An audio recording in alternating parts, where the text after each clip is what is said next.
नर्मदे हर।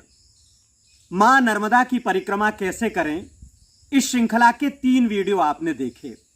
आपकी बहुत अच्छी प्रतिक्रियाएं मिली। आपने बताया कि इन तीनों वीडियोस को देखने के बाद मां नर्मदा की परिक्रमा आपके लिए आसान हुई है। आपकी मानस तैयारी शुरू हो गई है। बहुतेरे लोग नवंबर माह से देव उठनी एकादशी से परिक्रमा शुरू करने की सोच रहे हैं। आप सभी को बहुत बहुत मंगल कामनाएं। मां नर्मदा आपकी मनोकामना पूर्ण करें। तीनों वीडियो बनाने के बाद ऐसा लग रहा था कि आपके सारे प्रश्न इसमें आ जाएंगे, सारी शंकाओं का समाधान हो जाएगा, सारी जिज्ञासाएं खत्म हो जाएंगी। लेकिन जैसे परिक्रमा खत्म नहीं होती, चलती रहती है अनवरत, एक के बाद एक, उसी तरह से प्रश्न भी खत्म नहीं होते। एक प्रश्न उत्तर में बदलता है और उस उत्तर से एक नया प्रश्न सामने आ जाता है। एक दृश्य सामने आता है और वो अदृश्य में चला जाता है, फिर उस एक अदृश्य से एक दृश्य बनता है। इस तरह प्रश्न के बाद प्रश्न आते रहते हैं। आप सबके कई प्रश्न इसी तरह के आए हैं। वीडियो देखने के बाद आपकी जिज्ञासा और बढ़ी है। आपके प्रश्न मेरे लिए बहुत कीमती हैं, बहुत मूल्यवान हैं, इसलिए कि उससे बहुत सारे लोगों को इससे मदद मिलेगी। एक व्यक्ति का, एक नर्मदा प्रेमी का, एक मां के भक्त का किया गया प्रश्न बहुतेरे लोगों के काम आएगा, बहुतेरे लोगों को लाभ प्रदान करेगा। इसीलिए व्यक्तिगत जवाब देने की बजाय मैंने कोशिश की है कि ये जवाब, ये उत्तर सभी लोगों के पास जाए, जिससे अगर ये प्रश्न भी उनके अंतर्मन में कहीं छिपा हो तो उसका उत्तर उन्हें मिल सके। तो आइए एक एक करके प्रश्नों की श्रृंखला शुरू करते हैं। पहला प्रश्न, भारत में इतनी पुण्य नदियां हैं, पुण्य सलिलाएं हैं, आखिर मां नर्मदा की ही परिक्रमा क्यों होती है? यह प्रश्न हर उस परिक्रमा वासी के मन में कभी न कभी जरूर आया होगा जब उसने सोचा होगा परिक्रमा के बारे में। नदियों के सामान्य ज्ञान के जो विद्यार्थी हैं, उनके मन में भी यह प्रश्न आया होगा। शास्त्र कहते हैं, स्कंद पुराण कहता है, स्कंद पुराण का रेवाखंड कहता है, संत कहते हैं, ऋषि मुनि कहते हैं, मां नर्मदा के तीरे चलने वाले परिक्रमावासी कहते हैं कि नर्मदा ही एकमात्र ऐसी नदी है जो सृष्टि के पहले भी थी, प्रलय के पहले भी थी और प्रलय के बाद भी रहेंगी, जो अमर हैं, जिनकी निरंतरता है, जिनका प्रवाह कभी थमता नहीं। नर्मदा का अर्थ संस्कृत में इस तरह से भी लिया जाता है कि जिसकी कभी मृत्यु न हो। इसलिए यह परिक्रमा अमरता की परिक्रमा है। इस परिक्रमा के रूप में हम जीवन की अमरता का, जीवन के अक्षय होने की परिक्रमा करते हैं। नर्मदा को भारत की सबसे ज्येष्ठ नदी भी कहा जाता है। विंध्य पर्वत जहां से मां नर्मदा निकलती हैं, उसे सबसे बुजुर्ग पर्वत भी कहा जाता है, उसे सबसे उम्रदराज पर्वत भी कहा जाता है, हिमालय से भी उम्रदराज। तो उस विंध्य से, विंध्य पर्वत से, मैकल पर्वत से मां नर्मदा निकलती हैं, सबसे ज्येष्ठ होती हैं। इसलिए उस बड़प्पन की, उस ज्येष्ठता की, उस उम्र की भी परिक्रमा है ये। इसके अलावा एक अर्थ नर्मदा का यह भी होता है, जो नर के मद को चूर कर दे, मनुष्य के अहंकार को नष्ट कर दे, उसके दंभ को खंड खंड कर दे, उसके पाखंड को तोड़ दे। इसलिए भी यह परिक्रमा की जाती है, जिससे जीवन सरल हो, सहज हो, उसके भीतर का अहंकार पूरी तरह से नष्ट हो। जैसा आप जानते हैं, मां नर्मदा भारत की एकमात्र ऐसी नदी है जो सारी नदियों के विपरीत बहती हैं।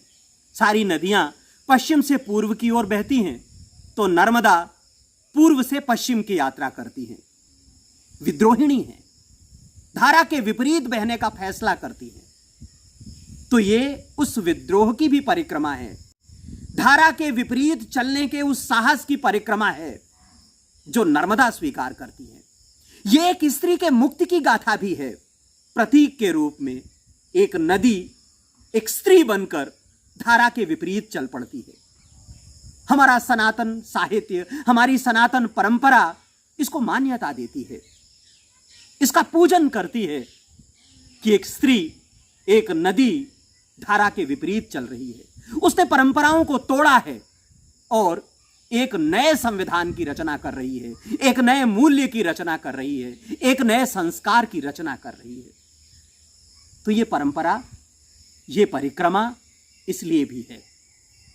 एक चीज और, नर्मदा के किनारे एक साधकों की पूरी लंबी श्रृंखला है। दृश्य अदृश्य कई साधक वहां मौजूद हैं। कहा जाता है कि वहां इतने लोग तपस्या कर चुके हैं, वहां इतने लोगों ने अपना आश्रम बनाया है, युगों युगों से इतने अदृश्य संत वहां रह रहे हैं कि उनका कमंडल एक दूसरे से टकराता है। इतनी संख्या है उनकी। तो सिद्धों की भूमि है। वहां देवता भी जाते हैं तपस्या करने के लिए, वहां राक्षस भी जाते हैं तपस्या करने के लिए, वहां ग्रह भी आते हैं तपस्या करने के लिए। इसीलिए सूर्य कुंड है, इसीलिए राम घाट है, इसीलिए खल घाट है जहां रावण ने तपस्या की, राम घाट जहां राम ने तपस्या की, सूर्य कुंड जहां सूर्य भगवान ने तपस्या की, शनि का अपना घाट है। तो इस तरह से ग्रह भी आते हैं, संत भी आते हैं और राक्षस भी आते हैं, देवता भी आते हैं, मनुष्य भी आते हैं। तो सिद्धों की भूमि है, सिद्धों की पीठ है। इसलिए भी मां नर्मदा की परिक्रमा होती है। एक सिद्धत्व प्राप्त करने के लिए, एक साधना हासिल करने के लिए भी यह परिक्रमा होती है। अगला प्रश्न पश्चिम बंगाल से आया है। पूछते हैं, हम बंगाली हैं, बांग्ला बोलते आती है, हिंदी बोलते आती है, हिंदी समझ लेते हैं, लेकिन लिखना नहीं आता। परिक्रमा में कोई दिक्कत तो नहीं होगी? भाषा को लेकर कोई समस्या तो नहीं होगी? कोई समस्या नहीं होगी। मां नर्मदा के यहां भाषा को लेकर कोई दिक्कत नहीं होती। आप बंगाल से हैं, आप महाराष्ट्र से हैं, आप उड़ीसा से हैं, आप बिहार से हैं, आप तमिलनाडु से हैं, आप कर्नाटका से हैं, कोई फर्क नहीं पड़ता। आप कहीं से भी हों, आपकी कोई भी भाषा हो, आप पूरी तरह से बहुत अच्छे तरीके से मां की परिक्रमा कर लेंगे। मां के पास भाषा का नहीं, भाव का काम है। वहां भाषा प्रधान नहीं है, भाव प्रधान है। आपसे केवल नर्मदे हर बोलते आना चाहिए। अगर आप मां का नाम पुकारते हैं, नर्मदे हर कहते हैं, तो कोई ना कोई आपकी बात सुन लेगा। जो भी आप जानना चाहते हैं, जो भी आप पूछना चाहते हैं, जो भी आप मांगना चाहते हैं, सामने वाला आकर दे देगा। और आप तो बहुत अच्छे हैं, आपसे हिंदी बोलते भी आती है, आप बहुत अच्छे से संवाद कर सकते हैं, तो फिर तो कोई दिक्कत होगी नहीं। मध्य प्रदेश में कोई दिक्कत नहीं है, महाराष्ट्र में कोई दिक्कत नहीं है, गुजरात में कोई दिक्कत नहीं है। इन तीनों राज्यों से ही मां नर्मदा बहती हैं। तो जिन लोगों के मन में भी इस तरह का कोई प्रश्न है कि भाषा को लेकर कोई दिक्कत तो नहीं होगी, वे जान लें कि भाषा को लेकर कोई दिक्कत नहीं है। भाषा नहीं, मां को भाव चाहिए। भाषा नहीं, मां को केवल उनके नाम का स्मरण चाहिए, उच्चारण चाहिए, और वे किसी न किसी को भेज देती हैं, किसी न किसी को सामने हाजिर कर देती हैं। मेरे साथ भी परिक्रमा में कन्याकुमारी से, चेन्नई से बहुत सारे लोग चलते रहे हैं, संत चलते रहे हैं। उनसे बोलते नहीं आती हिंदी, लेकिन वे समझ सकते हैं अच्छी तरह से। और जो आँखों की भाषा है, जो शरीर की भाषा है, वो तो आप किसी भी प्रांत के हों, किसी भी देश के हों, किसी भी समाज के हों, कोई फर्क नहीं पड़ता, वो एक ही होती है। आँखों की बोली एक है, प्रेम की भाषा एक है। कुछ नवागत परिक्रमा वासियों ने पूछा है कि क्या फल खाकर मां नर्मदा की परिक्रमा कर सकते हैं? क्यों नहीं कर सकते? इससे अच्छी बात क्या होगी कि आप फलाहार पर मां की परिक्रमा करें। कई लोग करते भी हैं, लेकिन एक दिक्कत आएगी आपको। बहुत सारे क्षेत्र ऐसे हैं जहां फल नहीं मिलता। मां के तट पर ऐसा उपवन नहीं है, ऐसा बगीचा नहीं है कि आपको फल मिल पाए। जो लोग फल बेचने का काम भी करते हैं वो भी कई जगह उपलब्ध नहीं होते। जब माँ नर्मदा शहरों से गुजरती हैं, आपकी परिक्रमा किसी कस्बे से निकलती है, उस समय तो फल मिल जाता है, लेकिन ज़्यादातर स्थानों पर फल नहीं मिलता। ऐसे में अगर आप फल का इंतज़ाम कर सकें, कोई कोशिश कर सकें कि आपके पास तक फल आता रहे, कोई पहुंचा सके, तो आप ऐसा निर्णय कर सकते हैं, ऐसा संकल्प कर सकते हैं। हालांकि परिक्रमा के दौरान फलाहारी बाबा से मुलाकात हुई थी, जिनका वीडियो आपने ज़रूर देखा होगा। अगर नहीं देखा है तो डिस्क्रिप्शन में वीडियो आपको मिल जाएगा, उसकी लिंक आपको मिल जाएगी, ज़रूर एक बार देखें। वो पूरी तरह से फल खाकर ही कई वर्षों से साधनारत हैं, सेवारत हैं। उन्होंने बताया था कि एक परिक्रमा उन्होंने छाछ पीकर की थी, केवल छाछ पीते थे और मैया की परिक्रमा करते रहते थे। केवल एक दिन ऐसा हुआ था जब उन्हें छाछ नहीं मिला था और माँ नर्मदा के जल पर ही उन्होंने परिक्रमा आगे बढ़ाई थी, उन्होंने परिक्रमा उस दिन की पूरी की थी। तो आपने अगर इस तरह का कोई निर्णय लिया है, आपका संकल्प कुछ इस तरह का है कि आप फल खाकर या कच्चा अनाज खाकर परिक्रमा कर सकें, तो बहुत अच्छा है, ये निर्णय कर सकते हैं। अगला प्रश्न गुजरात के परिक्रमा वासी का है, जो माँ नर्मदा की परिक्रमा साइकिल से करना चाहते हैं। उनका प्रश्न है कि जब हम सागर पार करते हैं, विमलेश्वर से मीठी तलाई जाते हैं, उस समय क्या नावड़ी वाले साइकिल भी पार करा देंगे? अवश्य करा देंगे। पैदल परिक्रमा वासियों का किराया 150 रुपये है, 150 रुपये है और साइकिल का किराया 600 रुपये है। तो आप अपना किराया और साइकिल के किराया देंगे तो सागर पार कर जाएंगे, नाव से ही अपने साथ साइकिल ले जाएंगे। इसके अलावा जो लोग वाहन से जाते हैं वो नावड़ी से उनका वाहन पार नहीं होता, जैसे मोटरसाइकिल, कार या बस वगैरह से। उसके लिए पुल मार्ग से जाता है वाहन। वाहन पार कराने वाले अलग लोग होते हैं, वो आपका वाहन ले जाएंगे, पुल से पार कराकर मीठी तलाई पहुंचा देंगे और आप नाव से इस पार से उस पार पहुंच जाएंगे। इसलिए साइकिल से अगर आप परिक्रमा करते हैं तो कोई दिक्कत नहीं है, बहुत आसानी से सागर पार हो जाएंगे अपनी साइकिल के साथ। महाराष्ट्र से माता जी का प्रश्न है कि रास्ते में खतरनाक जंगल होंगे, उन जंगलों में जंगली जानवर भी रहते होंगे, क्या वो परिक्रमा वासियों पर आक्रमण नहीं करते? नहीं, बिल्कुल नहीं करते। जब आप अमरकंटक से परिक्रमा शुरू करते हैं और मां नर्मदा के तट से चलते हैं तो पहला जंगल आपको अनूपपुर जिले में ही पड़ेगा। कपिल धारा से जैसे ही नीचे उतरते हैं, दूध धारा और पंचधारा होते हुए आगे बढ़ते हैं तो जंगल से होकर गुजरना पड़ता है। शाल के घने वन हैं, लेकिन यहाँ इस तरह के जंगली जानवर नहीं हैं कि वो आपके ऊपर आक्रमण कर सकें।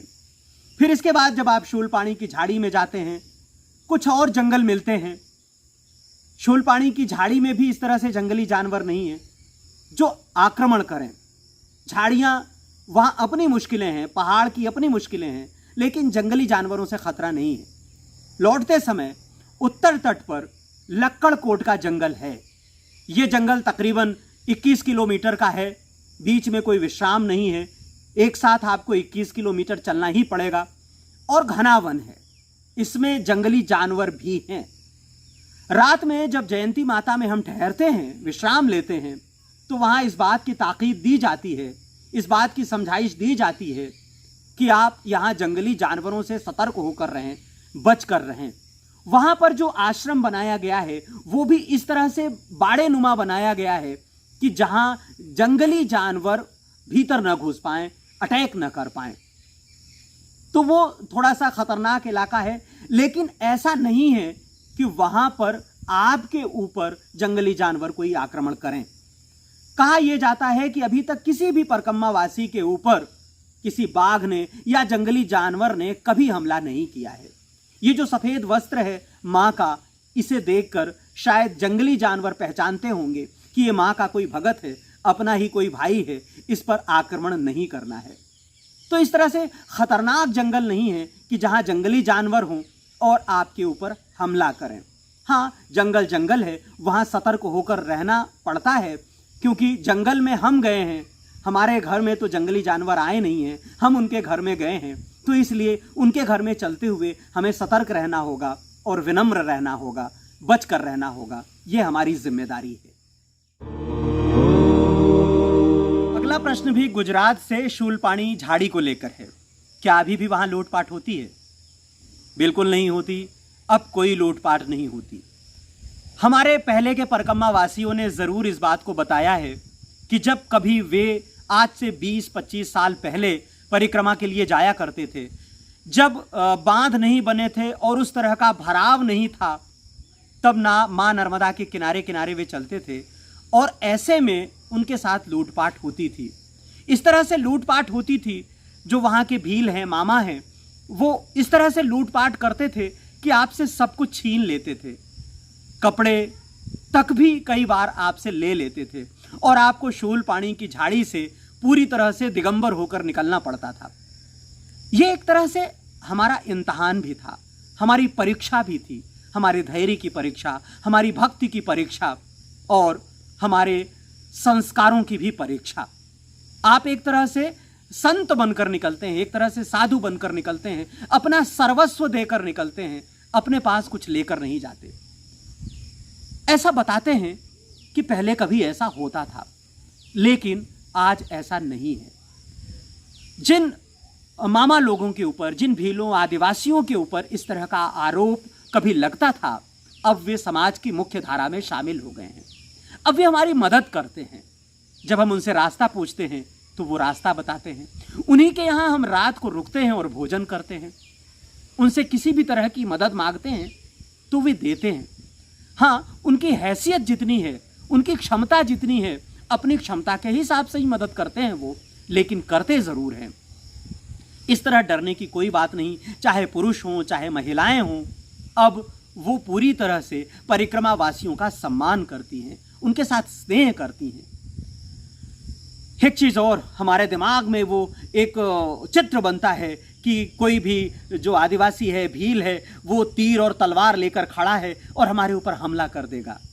अब इस चित्र को भूल जाने का समय है और परिक्रमा के दौरान उनसे अपनापा करने का समय है।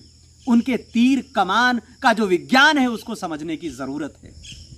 जैसे जैसे आधुनिक विज्ञान, आधुनिक तकनीकें जगह जगह फैली हैं, टीवी गया है, मोबाइल गया है, वैसे वैसे सभी जगह ये बदलाव आया है। शूलपाणी में भी आया है, वहाँ से लोग काम के लिए बाहर जाने लगे हैं। तो एक तरह से जो संस्कृतियों का आदान प्रदान है, विचारों का आदान प्रदान है, वो भी हुआ है। इसलिए भी अब वहाँ कुछ इस तरह की घटनाएं नहीं होती, पूरी तरह से सुरक्षित है। शूलपाणी की झाड़ी से गुजरते समय वहाँ के लोगों पर, आदिवासियों भीलों पर, वहाँ के भूगोल पर, उनके अपनापे पर बहुत विस्तृत वीडियो मैंने बनाया था। वो वीडियो भी चैनल पर अपलोड है, आप देख सकते हैं। डिस्क्रिप्शन में उसकी लिंक भी दी जा रही है।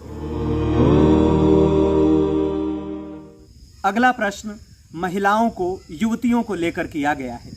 पूछा गया है कि क्या युवतियां और महिलाएं भी परिक्रमा कर सकती हैं? बेशक कर सकती हैं। माँ का दरवाज़ा किसी के लिए बंद नहीं है। माँ का तट सभी को प्रेम पूर्वक आमंत्रित करता है। माँ की परिक्रमा सभी को बराबर की पुण्याई देती है। वहाँ लिंग भेद नहीं है, पुरुष और महिलाओं का बंटवारा नहीं है। पुरुषों के साथ महिलाएं भी बराबर परिक्रमा करती हैं। उनकी संख्या थोड़ी कम है, लेकिन है, परिक्रमा पथ पर वे दिखाई देती हैं। कई युवतियां अकेले निकल पड़ती हैं और माँ की परिक्रमा करके परिक्रमा को पूर्ण कर लेती हैं। कहीं कोई बाधा नहीं आती।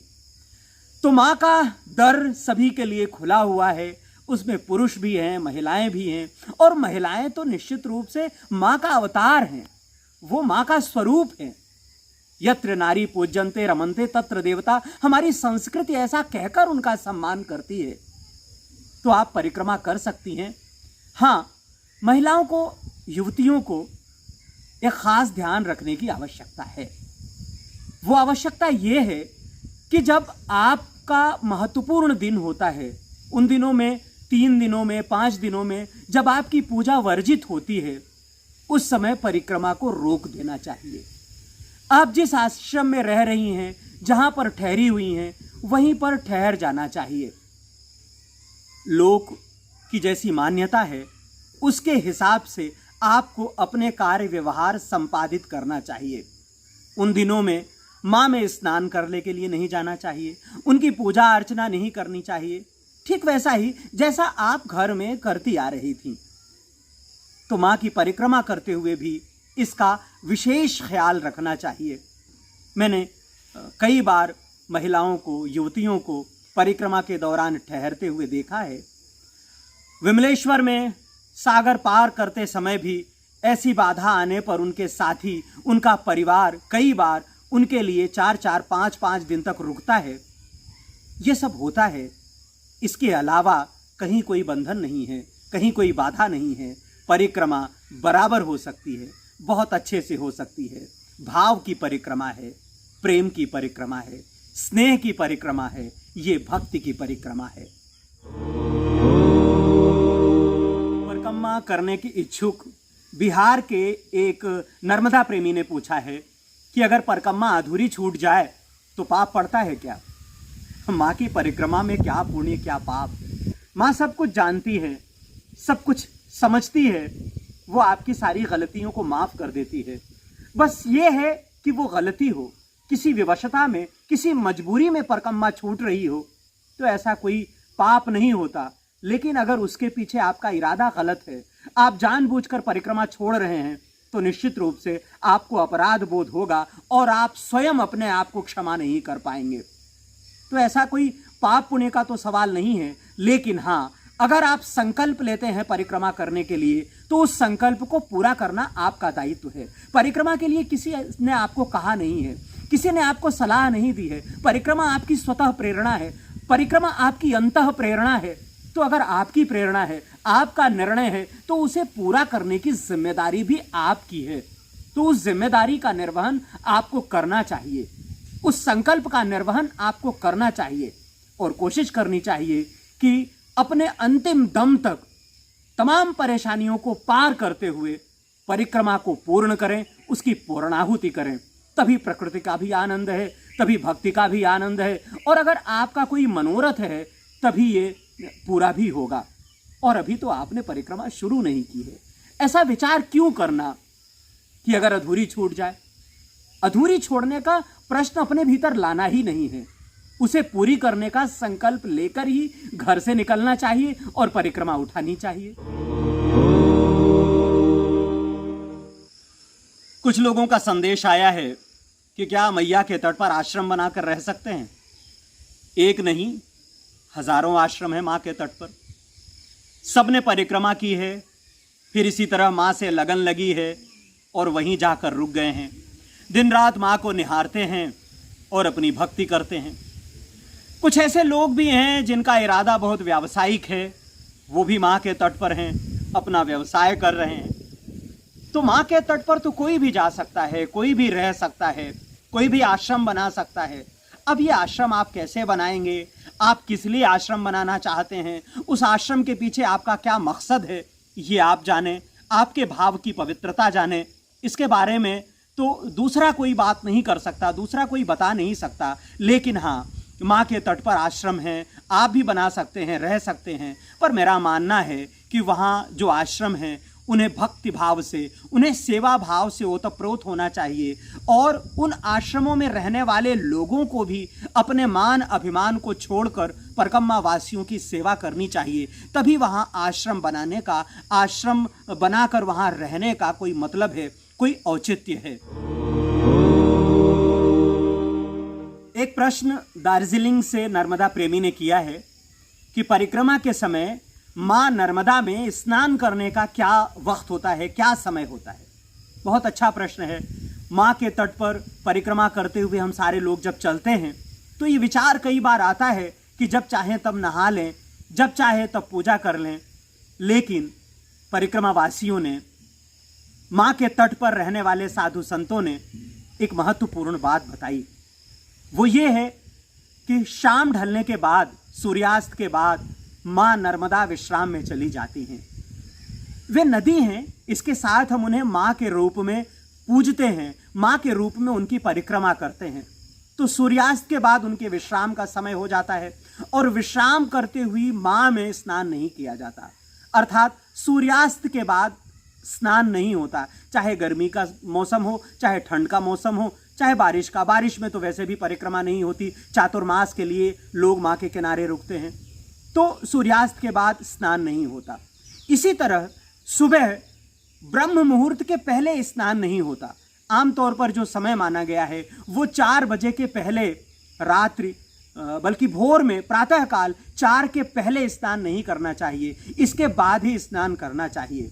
कई जगहों पर जहां मां नर्मदा ज़्यादा गहरी हैं, जहां उनका जो वाहन है मगरमच्छ, उसके मिलने की संभावना है, वहां तो और भी सूर्योदय के बाद जब सब कुछ दिखाई देने लगता है, इसके बाद ही स्नान करना चाहिए। तो स्नान करने का जो सही समय है वो सूर्योदय से लेकर सूर्यास्त तक है। जिस तरह परिक्रमा है, हाँ, पूजन अगर आप करते हैं नियमित रूप से तो आप 4 बजे से 6 बजे के बीच भी स्नान कर सकते हैं प्रातःकाल में। और एक बात, एक साधु सीताराम बाबा से बातचीत हो रही थी, वो सुबह 2:30 बजे उठकर स्नान करते हैं, फिर माँ की पूजा करते हैं। उन्होंने कहा, माँ तो हमारी हैं, हम माँ से अपनी माँ में स्नान करने के लिए, उनसे संपर्क करने के लिए, उनका स्नेह पाने के लिए किसी शास्त्र से पूछना पड़ेगा क्या? उनकी अपनी मान्यता है, वो रात 2:30 बजे भी जाकर माँ नर्मदा में स्नान कर लेते हैं। लेकिन ज्यादातर जो मान्यता है वो यही है कि ब्रह्म मुहूर्त के बाद ही माँ में स्नान करना चाहिए और सूर्यास्त के पहले स्नान करना चाहिए। एक आध्यात्मिक प्रश्न आया है, पितरों की मुक्ति के लिए परिक्रमा के दौरान क्या करना चाहिए? जी, कहा जाता है, शास्त्र कहते हैं कि मां नर्मदा का धरती पर अवतरण पितरों की मुक्ति के लिए ही हुआ है। उनका इस पृथ्वी पर आगमन पितरों को मोक्ष देने के लिए ही हुआ है। तो जब हम परिक्रमा करते हैं तो पितरों को मुक्ति अवश्य रूप से मिलती है। केवल हमारे पितरों को नहीं, कई कई पीढ़ियों को, कई कई पुरखों को इससे मुक्ति मिलती है। यहाँ तक कि हमसे जुड़े जो लोग हैं, हमारे सगे संबंधी जो लोग हैं, उनके भी पितरों की मुक्ति उससे होती है। तो यूं तो अपने आप ये मुक्ति, जैसे ही आप परिक्रमा का चयन कर लेते हैं तो मुक्ति का मार्ग पितरों का खोल देते हैं, उसमें कोई दिक्कत नहीं है। फिर भी एक प्रार्थना, एक पूजा, एक अर्घ्य माँ नर्मदा में पितरों के लिए ज़रूर करना चाहिए। उसके लिए एक तरीका हमें संतों ने बताया था कि जब आप सुबह का स्नान करें, स्नान करने के बाद जहाँ सुविधा हो वहाँ नर्मदा मैया से एक कंकड़ निकालें, एक पत्थर निकालें, क्योंकि मैया का कंकर कंकर शंकर है, तो एक पत्थर निकालें, उसे एक पत्थर के ऊपर रखें, मैया का जल निकालें और उस पर अपनी अजूरी से जल चढ़ा दें। जल चढ़ाते समय ये प्रार्थना कर लें कि महादेव, माँ नर्मदे, पितरों को मुक्ति देना, उन्हें मोक्ष देना, उनका कल्याण करना। अगर आप पूरी परिक्रमा के दौरान ऐसा करते रहते हैं तो भी हमारे पितरों की मुक्ति उससे होती है, पितर उससे प्रसन्न होते हैं, पितरों को मोक्ष मिलता है। इस तरह अपना एक छोटा सा कर्मकांड करते हुए आप पितरों के लिए प्रार्थना कर सकते हैं, उनकी पूजा कर सकते हैं, उन्हें मोक्ष दे सकते हैं। कई प्रश्न आए हैं कि परिक्रमा के दौरान कोविड का, कोरोना का कोई खतरा तो नहीं होता? इस वायरस से परिक्रमा वासियों को दिक्कत तो नहीं होती? सारी दुनिया में दिक्कत हो रही है, तो भला माँ के पथ पर यह दिक्कत क्यों नहीं होगी? कुछ न कुछ तो होगी, लेकिन ऐसी दिक्कत नहीं है, ऐसी परेशानी नहीं है कि उसकी वजह से परिक्रमा न हो पाए। मैंने जब परिक्रमा शुरू की थी नवंबर 2020 में, तब भी कोविड का असर बहुत ज़्यादा था। बचते बचाते ट्रेन में और बस में बैठकर अमरकंटक तक पहुँचे थे और वहाँ से परिक्रमा शुरू की थी। जैसे ही बाहर की दुनिया छोड़कर माँ की गोद में पहुँच गए थे, प्रकृति की गोद में पहुँच गए थे, माँ के तट पर चलने लगे थे, तो सारा खौफ जाता रहा था। हाँ, कुछ जो बड़े आश्रम हैं वहाँ ये खौफ पूरी तरह से था। उनके दरवाजे बंद थे परिक्रमा वासियों के लिए। साफ साफ शब्दों में लिखा हुआ था कि कोविड के कारण यहाँ अंदर आना वर्जित है, परिक्रमा वासियों की सेवा बंद है, वगैरह वगैरह। लेकिन ज़्यादातर जो छोटे आश्रम हैं, जो प्रेमी हैं, जो माँ नर्मदा के भक्त हैं, उनके यहाँ कोई दिक्कत नहीं हुई। उन्होंने भोजन भी दिया, उन्होंने सदाव्रत भी दिया, उन्होंने रुकने के लिए स्थान भी दिया। तो माँ की अगर परिक्रमा करने के लिए निकले हैं तो सारे संकट कटे मिटे सब पीरा, सारे संकट कटने हैं और सारी जो पीड़ा है वो ख़त्म होनी है। उसी को मिटाने के लिए तो हम वहाँ जाते हैं, उसी आस्था और उसी भाव के साथ तो वहाँ जाते हैं। जब वापस आए, परिक्रमा की पूर्णाहुति हो रही थी, तब भी अमरकंटक तक पहुँचते पहुँचते जो दूसरी लहर थी वो रौद्र रूप ले चुकी थी और बड़े आश्रमों में यहाँ भी जाना वर्जित था, वहाँ भी दरवाजे बंद थे। तो कोई दिक्कत नहीं, माई की बगिया में पूरी बगिया खाली थी, उस बगिया में सो गए। माई के तट पर पूरा स्थान खाली रहता है, वहाँ सो जाएं, उनके किनारे खाना बना लें, खा लें, कोई दिक्कत नहीं होती। बस आपके भीतर अगर दृढ़ इच्छा है तो इस तरह वायरस का कोई खौफ नहीं है। हाँ, लेकिन सतर्कता आपके हाथ में है और मैं आपसे ये निवेदन करूँगा, बार बार निवेदन करूँगा कि उस सतर्कता के साथ ही आप परिक्रमा करते रहें, आगे बढ़ते रहें। और फिर एक बात, अगर आप रोज़ 30 किलोमीटर चलते हैं, 35 किलोमीटर चलते हैं, माँ नर्मदा का स्वच्छ जल पीते हैं, अमृत तुल्य जल पीते हैं और प्रकृति की ताज़ी हवा आपके फेफड़ों में जाती है, तो आप हर रोग से लड़ने में पूरी तरह से समर्थ होते हैं। आपका जो इम्यूनिटी है, आपके भीतर जो रोगों से लड़ने की क्षमता है, वो पूरी तरह से तैयार रहती है। आप उसके लिए तैयार रहते हैं। तो वो परिक्रमा ही अपने आप में, आपका पैदल चलते रहना ही अपने आप में आपकी सुरक्षा है। चलते चलते अगर शाम हो जाए, कोई ठिकाना न मिले और आगे भी किसी ठिकाने की उम्मीद न हो, तो क्या पीछे लौट सकते हैं? ये प्रश्न है। नहीं, मां नर्मदा की परिक्रमा के दौरान पीछे लौटने का कोई प्रश्न नहीं है। पीछे तो लौटना ही नहीं है। अगर कोई पीछे से पुकार दे तब भी आपको नहीं लौटना है, चलते जाना है। हमें दिन भर की योजना ही इस तरह से बनानी है। आश्रम से निकलते समय, अपना ठिकाना छोड़ते समय, वहाँ रहने वाले परिक्रमा वासियों से, जो इसके पहले परिक्रमा कर चुके हैं, वहाँ रहने वाले साधुओं से, संतों से ये पूछकर पक्का कर लेना है कि लगभग कितने किलोमीटर दूर बाद आश्रम मिलेगा, रुकने का ठिकाना मिलेगा। इसी हिसाब से आप दिन भर का चलना तय करें। अगर एक बार आप जिस स्थान पर पहुंच गए हैं, वहां से पीछे नहीं लौटना है। लौटने का कोई नियम नहीं है, क्योंकि उससे एक तरह से हमारा नुकसान है। अगर हम 1 किलोमीटर भी एक दिन में वापस आते हैं, तो अगले दिन हम 1 किलोमीटर उसी यात्रा को फिर से करते हैं, उसी परिक्रमा को फिर से करते हैं, तो हम अपना जो लक्ष्य है उससे भी पीछे हो जाते हैं। और हमारी जो पौराणिक मान्यता है उसके हिसाब से भी माँ का जल लेकर न तो पीछे लौटना है और न ही कहीं किसी दूसरी जगह घूमने के लिए जाना है। केवल माँ के तट पर, माँ की परिक्रमा के मार्ग पर ही चलना है, इसके अतिरिक्त और कहीं नहीं। कहते हैं, लोक मान्यता है कि परिवार की सारी जिम्मेदारियां पूर्ण होने के बाद ही माँ नर्मदा की परिक्रमा के लिए निकलना चाहिए। हम तो अभी अविवाहित हैं, क्या करें? बिल्कुल सही कहा आपने। ऐसा कहा जाता है, ऐसी लोक मान्यता है कि जब परिवार की सारी जिम्मेदारियां पूर्ण हो जाएं, आपके बच्चे हो जाएं, बच्चों की शिक्षा दीक्षा पूरी हो जाए, उनका रोजगार व्यवस्थित हो जाए, फिर आपके पोते हो जाएं, पोतियां हो जाएं, वो भी एक तरह से पढ़ाई लिखाई में थोड़ा सा ठीक ठाक स्थिति में पहुंच जाएं, इसके बाद परिक्रमा करनी चाहिए। लेकिन सवाल ये भी है कि इतनी जिम्मेदारियां पूर्ण करते हुए क्या आप परिक्रमा करने के लायक रह भी जाएंगे? आपका जो शरीर है, आपकी जो शक्ति है, क्या वो इतना साथ दे पाएगी कि आप माँ नर्मदा का इतना लंबा तट पैदल चलते हुए पार करें? वो अशक्ति क्या आपको भक्ति की ओर ले जाएगी?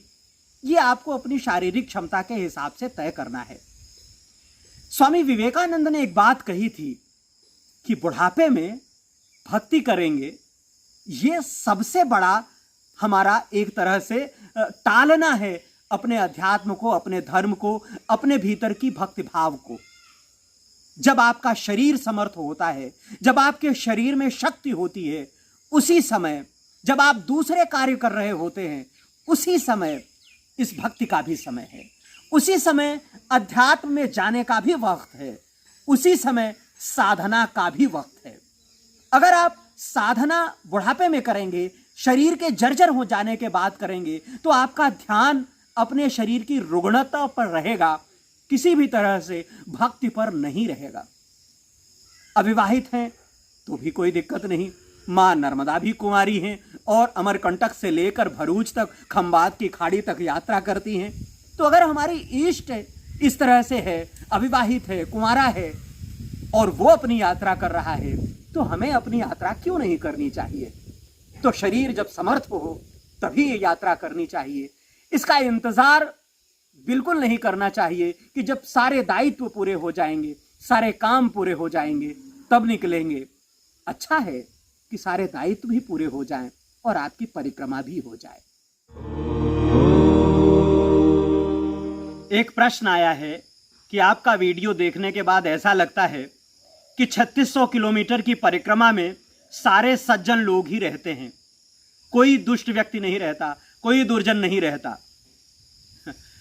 ऐसा होता है क्या कभी कि सभी जगह केवल सज्जन हों, सभी जगह केवल साधु रहते हों, सभी जगह केवल सत प्रवृत्ति के लोग रहते हों? किसी भी काल में, किसी भी समय में ऐसा नहीं हुआ है। राम अगर अकेले थे तो रावण की पूरी सेना से लड़ रहे थे, पूरी धरती पर राक्षसों का साम्राज्य था। इसी तरह कृष्ण के समय कंस एक शत्रु था और उसका अपना साम्राज्य था। पांडव देखिए 5 भाई हैं और एक तरह से कौरवों की पूरी सेना से लड़ रहे हैं। तो सद्वृत्तियों का युद्ध हमेशा से, जो दुष्ट प्रकृति के लोग हैं, जो असद्वृत्तियां हैं, उनसे हमेशा रहा है। तो ऐसा नहीं है कि मां नर्मदा के तट पर सारे के सारे साधु संत ही रहते हैं। कुछ बुरे विचार वाले लोग भी होंगे, बिल्कुल होंगे। उनसे हमें बच के रहना है, उनसे हमें मुकाबला नहीं करना है, उनसे हमें युद्ध नहीं करना है। मैंने जब परिक्रमा शुरू की थी तब ये संकल्प लिया था कि हम मां नर्मदा के किनारे केवल अच्छाइयां ही देखेंगे, केवल सद्विचार ही देखेंगे, वही सुनेंगे, ऐसे दृश्य ही देखेंगे जो हमारी आत्मा को संतुष्ट करें, हमारे नयनों को संतुष्ट करें, हमारे कानों को संतुष्ट करें। हमने ये तय किया था। इसीलिए नर्मदा माई के किनारे बहुत सारी ऐसी चीजें भी हो रही थी। कहीं गंदगी पड़ी थी, कहीं पन्नियां पड़ी थी, पॉलीथीन पड़ी थी। उसको लेकर भी बहुत सारे प्रश्न किए गए हैं कि आप उन पर क्यों नहीं बोलते, माँ को गंदा कर रहे हैं लोग। मैंने तय किया था कि गंदगी देखने तो बहुत सारे लोग जा रहे हैं, वो इस पर काम कर रहे हैं। हमें तो माँ की जो सच्चाइयाँ हैं और माँ की जो अच्छाइयाँ हैं उन्हें ही देखना है, और ये देखने के लिए हम गए थे। तो जब आप माँ के तट पर चलते हैं तो ये निर्णय आपको करना है कि आप सज्जनों से, अच्छे विचार वाले, अच्छी प्रकृति के लोगों को चुनते हैं या बुरे विचार वाले, बुरी प्रकृति के लोगों को चुनते हैं। इतना विवेक माँ ने आपको दिया है, मनुष्य होने के नाते ये विवेक आपके पास है। तो जब आप माँ नर्मदा के तट पर चलते हैं तो अच्छे और बुरे सभी तरह के विचार वाले, प्रवृत्ति वाले लोग आपको मिलते हैं।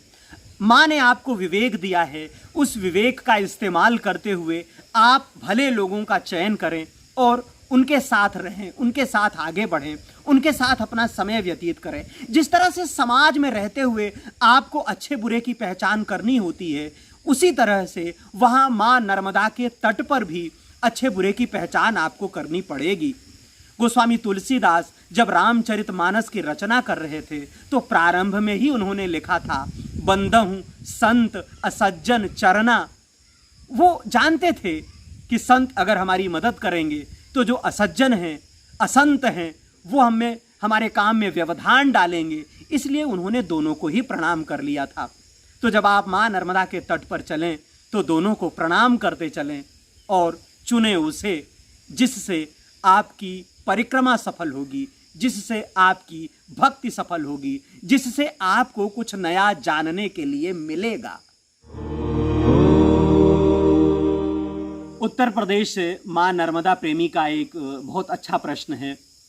वो ये है कि पूरी परिक्रमा करने के बाद अगर हम अमरकंटक से परिक्रमा उठाते हैं और फिर अमरकंटक में ही आकर उसे पूर्ण कर देते हैं, इसके बाद क्या ओंकारेश्वर जल चढ़ाने के लिए जाना ही पड़ेगा और क्या पैदल जाना पड़ेगा?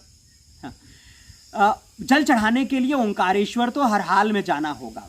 अगर आपने आध्यात्मिक यात्रा की है, अगर आपने विधिवत जल उठाया है, संकल्प लिया है, तो उस संकल्प के पूरा होने के बाद मां नर्मदा के तट पर स्थित एकमात्र ज्योतिर्लिंग भगवान ओंकारेश्वर को जल अर्पण करना ही पड़ता है, जल अर्पित करना ही होता है। उसके लिए तो आपको जाना होगा, लेकिन पैदल जाना होगा ये जरूरी नहीं है।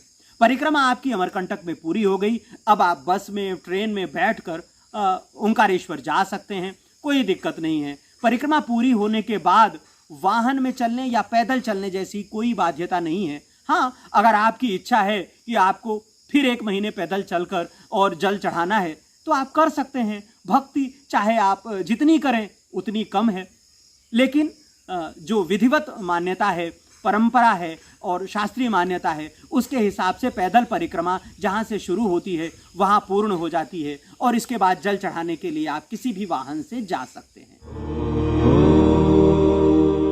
एक प्रश्न आया है कि माँ के तट पर स्थित आश्रमों में क्या वाहन से परिक्रमा करने वालों को भी भोजन और विश्राम की सुविधा मिलती है? देखिए, ऐसा है, माँ के तट पर जो आश्रम हैं वो मुख्य रूप से पैदल परिक्रमा वालों के लिए ही हैं। जो लोग पैदल चल रहे होते हैं उन्हीं की सेवा इन आश्रमों में होती है। वाहन से चलने वालों के लिए ऐसी कोई व्यवस्था नहीं रहती। हाँ, अगर आप मोटरसाइकिल से चल रहे हैं, साइकिल से चल रहे हैं, तो ज़रूर कुछ आश्रमों में रुकने की व्यवस्था हो जाती है, भोजन की भी व्यवस्था हो जाती है। लेकिन अगर आप कार से चल रहे हैं या बस से चल रहे हैं तो फिर आपको अपना इंतज़ाम करना होता है। उसका एक कारण भी है, वो ये कि माँ के तट पर जो आश्रम बने हैं वो इतने धनाढ्य नहीं हैं। वो लोगों की मदद से, लोगों की दान और दक्षिणा से चलते हैं। 2-4 लोगों के लिए भोजन बनाते हैं। बस में जब कई लोग पहुंच जाते हैं, बहुत सारी संख्या में लोग पहुंच जाते हैं, तो वो कर पाने में समर्थ नहीं होते। इतनी सामर्थ्य उनकी नहीं होती कि सबको भोजन करा सकें और आश्रम में रुकने के लिए जगह दे सकें। और फिर एक बात और भी ये भी है कि जब आप बस से परिक्रमा कर रहे होते हैं तो आपके पास ये सुविधा होती है कि आप अपना सामान लेकर चल सकते हैं। बस में आप अपना सामान लाद सकते हैं, खाने पीने का जो भी इंतज़ाम है वो करके चल सकते हैं। आमतौर पर जिस ट्रेवल्स एजेंसी को आप बुक करते हैं वही आपके खाने पीने का इंतज़ाम, नाश्ते का इंतज़ाम, चाय का इंतज़ाम करता है और बस खड़ी करके रात को भी खाना बनाता है और दिन में भी आपको खाना बनाकर देता है। तो आश्रमों में बहुत कम जगह ऐसा है कि खाने पीने की और रुकने की व्यवस्था है। मोटरसाइकिल और साइकिल से परिक्रमा करने वालों के लिए कहीं कहीं इंतज़ाम है और साइकिल वालों के लिए तो लगभग सभी जगह से हैं, सभी जगह हैं। लेकिन ज़्यादातर परिक्रमा वासियों के लिए जो वाहन से कर रहे हैं उनके लिए ऐसा कोई इंतज़ाम नहीं है। एक और सवाल जिसे हर परिक्रमा वासी को बहुत ध्यान से समझना चाहिए, सुनना चाहिए और जानना चाहिए, क्या स्नान करते समय साबुन शैम्पू का इस्तेमाल कर सकते हैं? अगर नहीं तो कपड़े वगैरह कहाँ धुलें, उसके लिए क्या इंतज़ाम है? देखिए, माँ नर्मदा में बहुतेरे लोग तो स्नान ही नहीं करते, सीधे नर्मदा नदी में जाकर डुबकी नहीं लगाते। उनका मानना है कि जिस माँ का जल हमें पवित्र करता है उसे हमें अपवित्र नहीं करना चाहिए। तो कई साधु संतों को मैंने देखा है कि वो कमंडल में माँ का जल लेकर और दूर चले जाते हैं, फिर वहाँ स्नान करते हैं, तो उनकी पवित्रता का इतना ध्यान रखते हैं। तो साबुन, शैम्पू और तेल तो किसी भी सूरत में इस्तेमाल नहीं करना चाहिए। ये हमारे धर्म का हिस्सा है, ये हमारी परिक्रमा का हिस्सा है कि हम परिक्रमा के दौरान साबुन, शैम्पू और तेल का सेवन करके, इस्तेमाल करके कम से कम माँ नर्मदा को अपवित्र नहीं करें, उस पुण्य सलिला को अपवित्र नहीं करें जो युगों युगों से लोगों को पवित्र करती आ रही है, लोगों को निर्मल करती आ रही है और जो युगों युगों तक लोगों को निर्मल करेगी। हाँ, कपड़े वगैरह धुलने की दिक्कत आती है, पर वो भी इस तरह से नहीं आती कि जब आप माँ के तट पर चल रहे होते हैं तो कई जगह आपको हैंडपंप मिल जाते हैं, कई जगह कुआं मिल जाते हैं। तो उस हैंडपंप में या किसी अन्य जलाशय में जो जल का स्रोत है, वहाँ आप अपने कपड़े धुल सकते हैं, उन्हें सुखा सकते हैं। अगर आपकी बहुत इच्छा है साबुन और शैम्पू लगाने की तो वहाँ पर लगा सकते हैं, लेकिन माँ नर्मदा में बिल्कुल भी ये इस्तेमाल नहीं करना है। माँ का जल ही बहुत पर्याप्त है पवित्र करने के लिए। बहुत हो तो माँ के तट की मिट्टी लगाकर शरीर में उन्हें अच्छे से रगड़ लें और आप देखिए कि साबुन और शैम्पू किस तरह से फेल हो जाते हैं। और जब आप परिक्रमा शुरू करते हैं तब तो आप क्षौर कर्म के निकलते हैं, तब तो आपके सिर में बाल नहीं होते, उस तरह से सफाई की ज़रूरत नहीं पड़ती। और वहाँ पहुँचते पहुँचते संगम पद तक पहुँचते पहुँचते सागर तक पहुँचते पहुँचते तो माँ का पानी खारा हो जाता है और उस खारेपन में भी एक मिठास आ जाती है। कोई भी जल अमरकंटक से लेकर और भरूच तक वो आपको पवित्र करता है। कृपया उसे इस तरह किसी भी रासायनिक जो पदार्थ हैं उससे बिल्कुल भी अपवित्र न करें। एक प्रश्न पूछा गया है, आपने कहा है कि आचार्य शंकर का लिखा हुआ नर्मदाष्टक और शिवानंद जी का लिखा हुआ भजन, उनकी लिखी हुई आरती रोज गानी है, वो भजन आपको करने हैं। मैंने इसलिए कहा क्योंकि हमें संतों ने ऐसा बताया है, इसलिए ऐसा कहा कि ये करते हुए आपको स्वतः एक भक्ति भाव भीतर से जागृत होता है।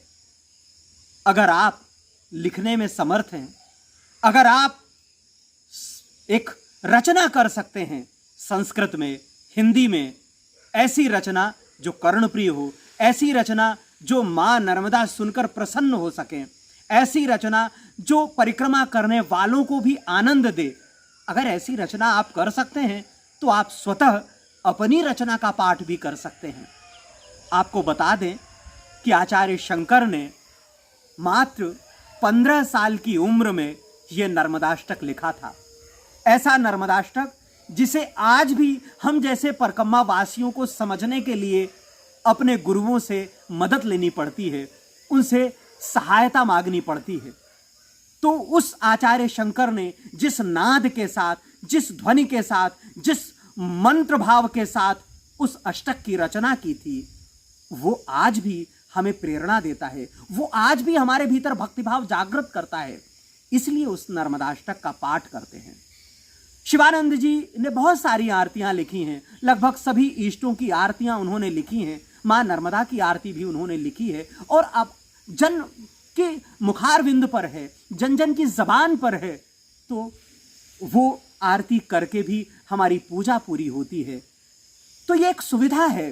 दूसरे भजन भी हैं, बहुत सारे भजन। जब आप माँ नर्मदा की परिक्रमा करेंगे तो दूसरे परिक्रमावासी भी ढेर सारे भजन गाते हैं, गाते हुए तल्लीन रहते हैं। एक से एक भजन, अलग अलग भाषाओं में भजन गाए जाते हैं। तो आप चाहें तो अपना भजन गा सकते हैं, लिख सकते हैं, रचना कर सकते हैं, किसी नए अष्टक की रचना कर सकते हैं, किसी नई आरती की रचना कर सकते हैं, किसी नई धुन की रचना कर सकते हैं, कोई नया सामवेद रच सकते हैं।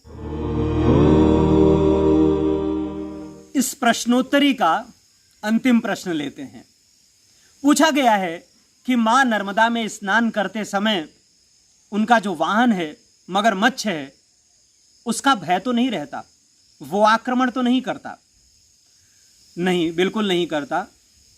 जैसे ही आप अमरकंटक से निकलते हैं और परिक्रमा पूरी करके फिर अमरकंटक आ जाते हैं, कुछ स्थान ऐसे हैं जहां माँ बहुत गहरी हैं। खासकर जब आप गुजरात में पहुंच जाते हैं तब माँ बहुत गहरी हैं।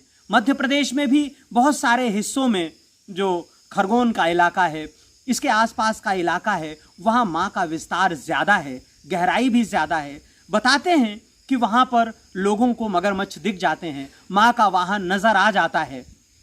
लेकिन हम जब माँ में स्नान करते हैं तो इस बात का ध्यान ज़रूर रखते हैं कि किसी भी तरह का खतरा न रहे। और माँ में स्नान करते समय अभी तक ऐसा सुनने को नहीं आया, वहाँ रहने वाले, आश्रमों में रहने वाले साधु संतों ने भी नहीं बताया कि किसी भी परिक्रमावासी के ऊपर किसी मगरमच्छ ने हमला किया हो। हाँ, गुजरात में कुछ स्थानों पर ऐसा बताया गया, जैसे छोटी पनौती बड़ी पनौती का जो स्थान है, वहां कहा गया कि यहाँ मगरमच्छ ज़्यादा संख्या में रहते हैं, तो जब स्नान करने के लिए जाएं तो सूर्योदय के बाद जाएं और ज़्यादा गहरे जल में नहीं उतरें, तो ये कहा गया।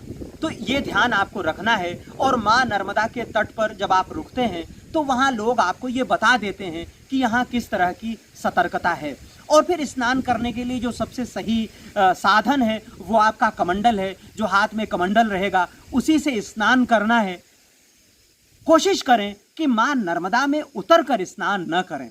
एक तो माँ नर्मदा अपवित्र भी होती हैं, उससे पर्यावरण भी बिगड़ता है, और दूसरा ये कि हम उन खतरों से भी बच जाते हैं जिसकी आशंका हमारे मन में होती है।